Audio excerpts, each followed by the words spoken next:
présent, de retour sur ce plateau pour l'édito du jour avec notre éditorialiste Ismaël Ouidrago.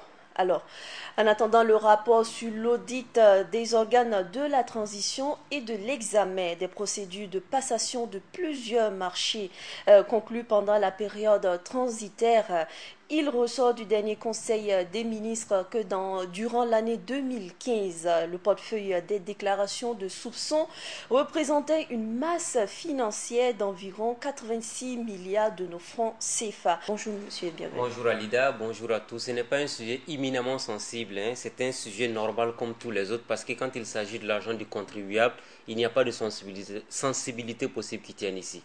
Alors d'abord, c'est quoi le blanchiment d'argent? Voilà. On va commencer par définir ce qu'est le blanchiment d'argent pour permettre à l'ensemble de Burkinabés de comprendre ce que ça retourne en fait, notamment cette annonce qui a été faite par le gouvernement lors du dernier conseil des ministres. J'ai pu imprimer un document là-dessus qui dit que le blanchiment d'argent est un élément des techniques de criminalité financière.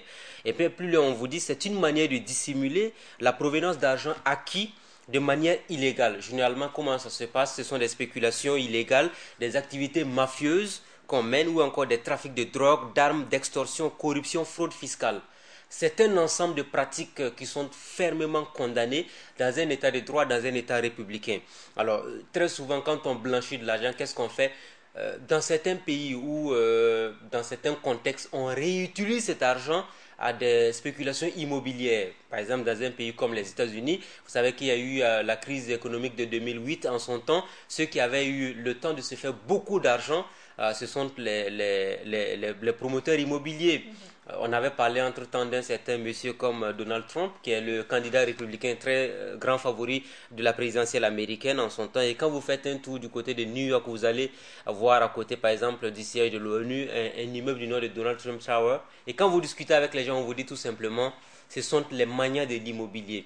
Alors, l'immobilier, c'est aussi ça, parce que c'est une manière aujourd'hui de blanchir de l'argent. Est-ce qu'au Burkina Faso, on est tombé dans cette dynamique quand on voit un peu que c'est récemment que les Burkinabés ont commencé à cultiver ce qu'on appelle la construction des grands immeubles. Parce que pendant longtemps, ce n'était pas dans nos habitudes, ce n'était pas dans nos coutumes. Les gens préfèrent dire, je n'ai pas peur d'un problème de 100 millions. Ça veut dire tout simplement qu'il a un compte dormant quelque part qui vaut 100 millions de francs CFA, mais il n'est pas prêt à les investir, cette somme d'argent. Et quand on parle aujourd'hui de blanchiment d'argent, on va plus loin, on vous parle également que c'est une étape importante car le blanchiment, les criminels ne pourraient pas utiliser de façon massive ces revenus illégaux sans être repérés. Quand quelqu'un s'adonne à un blanchiment d'argent, ça veut dire qu'il a peur. Si aujourd'hui Alida Tapsova va dans une banque de la place qui va déposer 1 million aujourd'hui, demain elle va déposer 200 millions, elle va aller déposer 300 ou 400 millions, mais le minimum pour une banque responsable et sérieuse ou une institution financière quelconque, c'est de chercher à savoir d'où vient cet argent-là. Est-ce qu'elle a eu cet argent de façon honnête? Alors quand on écoute le porte-parole du gouvernement lors de la dernière session du Conseil des ministres, il a clairement dit qu'il y avait des comptes mineurs. Comptes mineurs, ça veut dire quoi? Il y a des comptes mineurs, des comptes qui n'ont pas eu beaucoup d'argent pendant des années. Et curieusement, pendant la période transitoire, ces comptes se retrouvent avec des sommes extraordinaires. Des comptes qui ont commencé à bouger, renflouer. Après, on les utilise à d'autres fins. Mais on se demande naturellement qui est à l'origine de cette opération financière massive.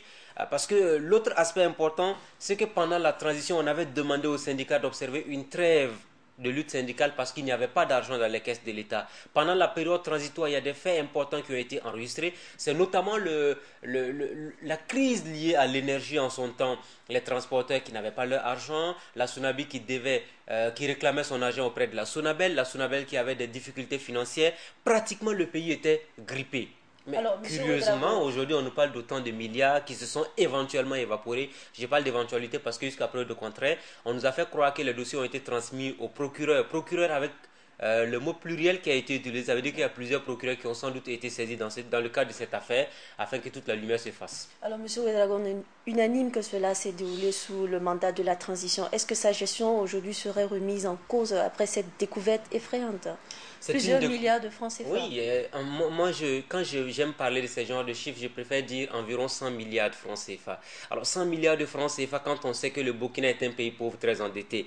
Pendant la période transitoire, qu'est-ce qui nous a été répété à à toutes les reprises, à tout le temps, on nous disait oui, ça ne va pas dans le pays, il faut qu'il y ait plus d'austérité, il faut que les Burkinabés serrent la ceinture parce qu'il n'y a pas d'argent, nous sommes en train de nous débrouiller. Rappelez-vous qu'il y a des organisations syndicales qui ont mené des manifestations pendant la période transitoire pour réclamer, par exemple, la baisse du prix du carburant. Le gouvernement disait que c'était assez compliqué, le gouvernement disait qu'il se débrouillait pour payer les salaires des fonctionnaires, un peu plus le gouvernement disait qu'il n'avait même pas d'argent, mais curieusement, à un moment donné, on s'est rendu compte qu'il y avait de l'argent dans les caisses de l'État.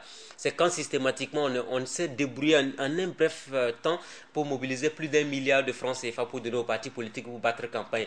Lesquels partis politiques, à mon humble avis, ne méritent pas d'avoir l'argent du contribuable pour battre campagne, parce que si vous voulez aller à la conquête du pouvoir d'État, c'est parce que vous avez les moyens.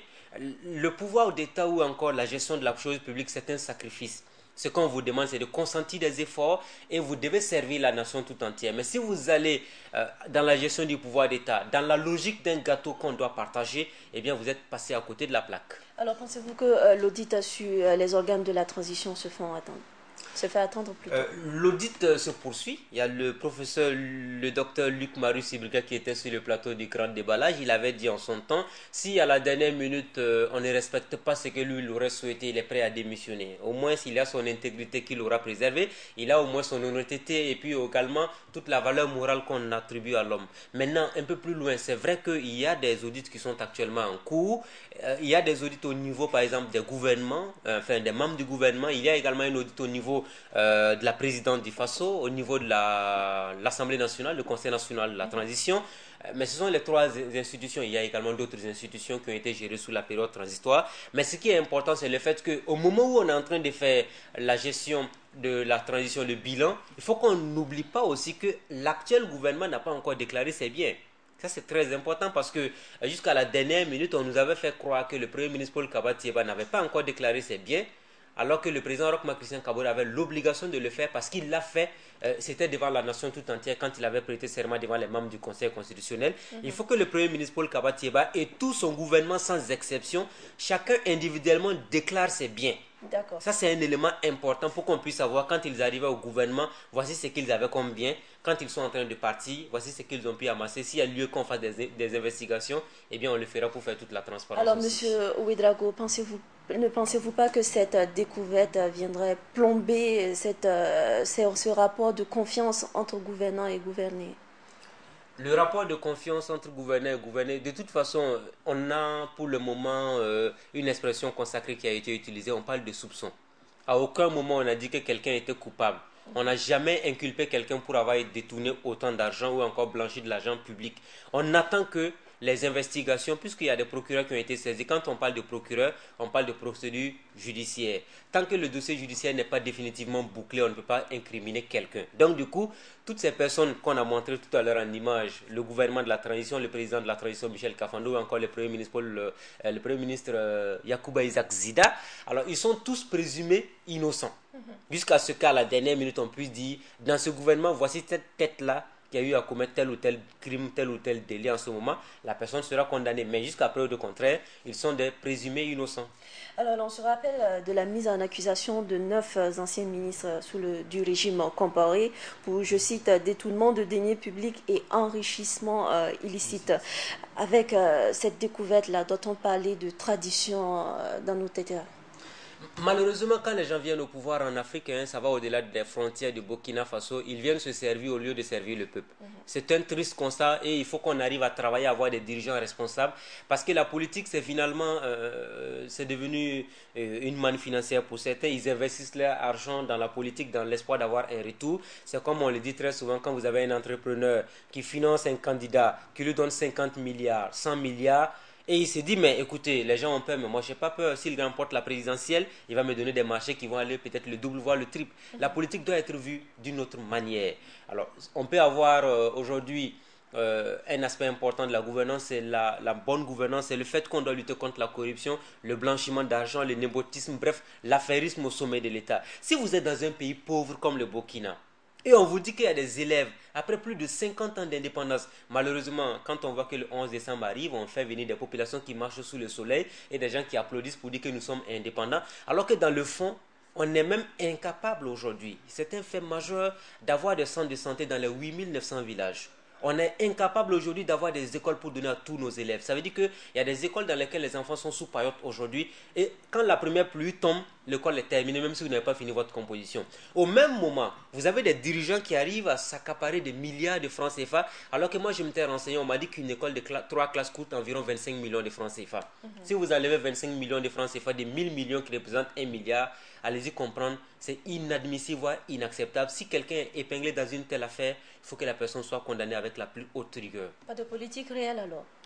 La politique réelle se fera, je pense que c'est un test que le président Roch-Marc Christian Kaboré et son gouvernement, ils sont en train de faire un test important parce qu'il a promis de jouer sur la carte de la transparence et de la bonne gouvernance.